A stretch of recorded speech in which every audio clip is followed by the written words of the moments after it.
Il est 7 heures passées. Nous sommes à l'école primaire Kipé 2 dans la commune de Ratoma. Comme annoncé officiellement par le ministère de l'enseignement préuniversitaire et de l'alphabétisation, l'ouverture des classes ce jeudi 21 octobre 2021 sur toute l'étendue du territoire a été effective.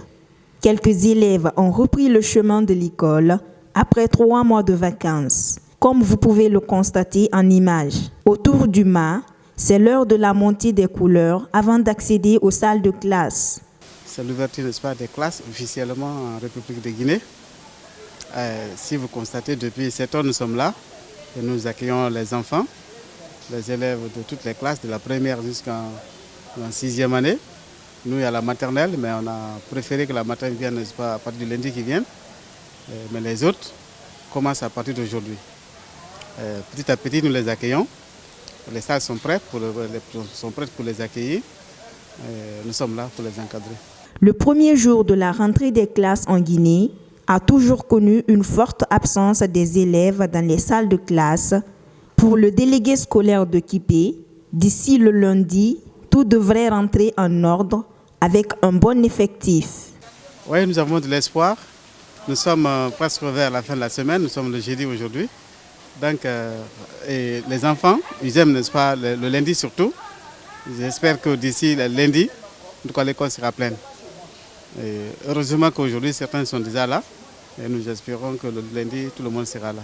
Malgré la crise sanitaire que traverse le pays pendant un bon moment, les autorités des établissements d'enseignement privés et publics s'engagent à respecter les mesures barrières pour une bonne année scolaire. Nous comptons faire notre mieux, améliorer encore notre performance pour que cette année soit une année meilleure que les années précédentes.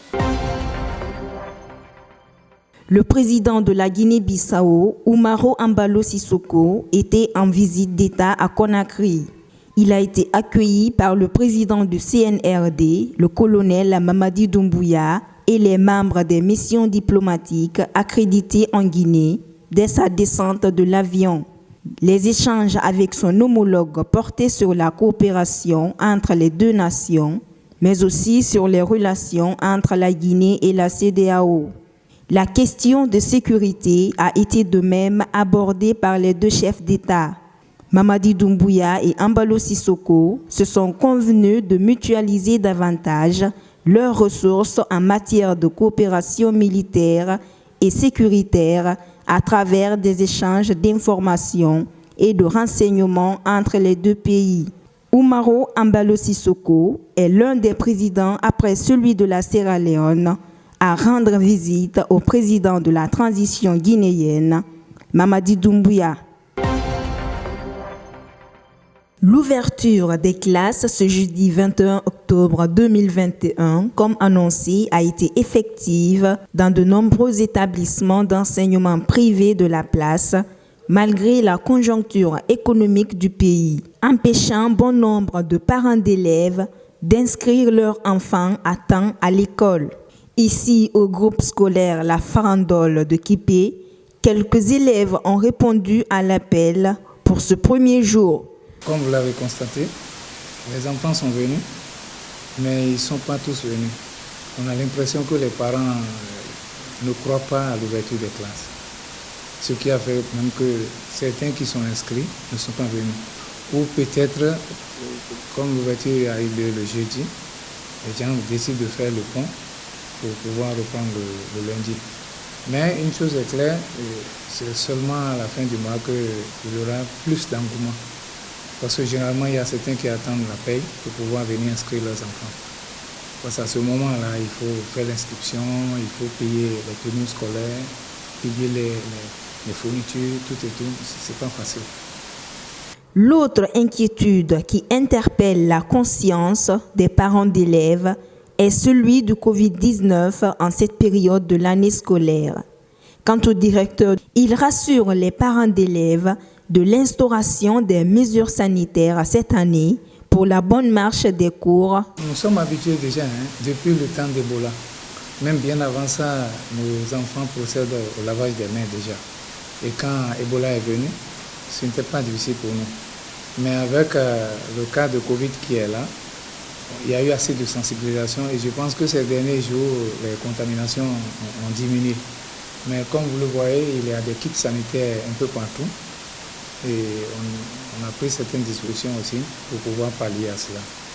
Pour cette année scolaire 2021-2022, le système éducatif guinéen va connaître une réforme au niveau des programmes qui seront instaurés par le ministère de l'Enseignement préuniversitaire et de l'alphabétisation, l'initiative que beaucoup d'enseignants apprécient.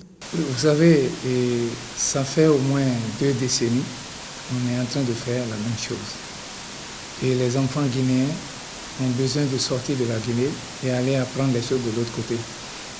Et généralement, ces enfants, quand ils vont, on leur dit de reprendre tout à zéro. Donc, il est normal qu'aujourd'hui, nous suivons les mêmes pas que les autres.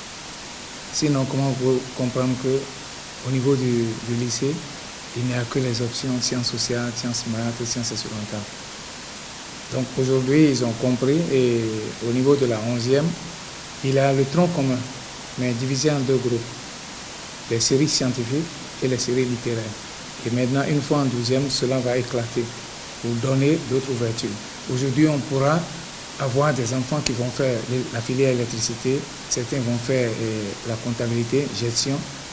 Et au lieu que les enfants se regroupent à l'université, ils ne savent même pas ce qu'ils vont faire, on pourra les former à leur juste valeur. Il faudrait bien évoluer. Le système d'éducation est toujours en évolution et les écoles doivent suivre. Je suis vraiment très content de cette décision de l'autorité et je pense bien que dans les années à venir, nous serons au top parce qu'il s'agit de la concurrence au niveau international, régional et international. Donc pour participer à ce combat, sinon à cette lutte, il faudrait bien avoir un enseignement de qualité. Donc je suis vraiment d'accord et je remercie les autorités pour ça. De la farandole en passant par le groupe scolaire Le Salem, la joie anime quelques élèves de retrouver leurs camarades après quelques temps d'absence. Je suis contente de retrouver mes amis et surtout parce que j'ai eu mon brevet. En plus de ça, je suis contente de porter ma nouvelle tenue. Je me sens heureuse de retrouver mes amis, de retrouver mes profs et tout. Ça se passe bien.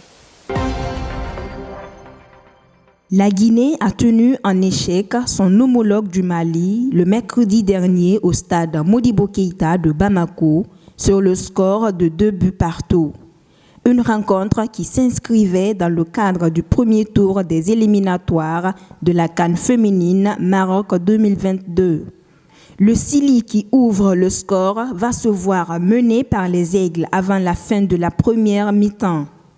Profitant d'un mauvais alignement de la défense malienne, Mabinti Camara va permettre à la Guinée de recoller au score en seconde période.